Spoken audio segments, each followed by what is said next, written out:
ধন্যবাদ। এখন আপনাদের সম্মুখে কথা বলবেন, কথাটি যেন আমরা গুরুত্ব সহকারে শুনি এবং কথাটি আমলে আনি।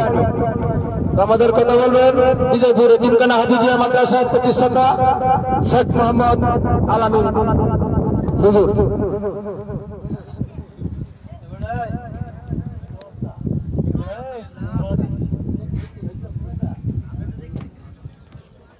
আসসালামু আলাইকুম ওয়া রাহমাতুল্লাহি ওয়া বারাকাতুহু।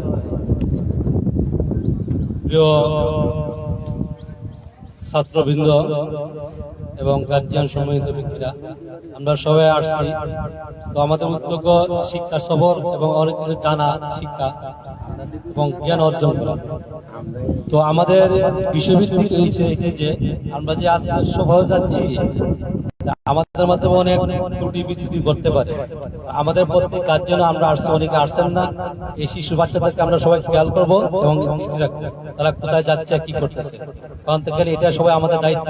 একটা বিষয় ব্যতিক্রম হইলে আমাদের সবাই জবাবদিহি করতে হবে।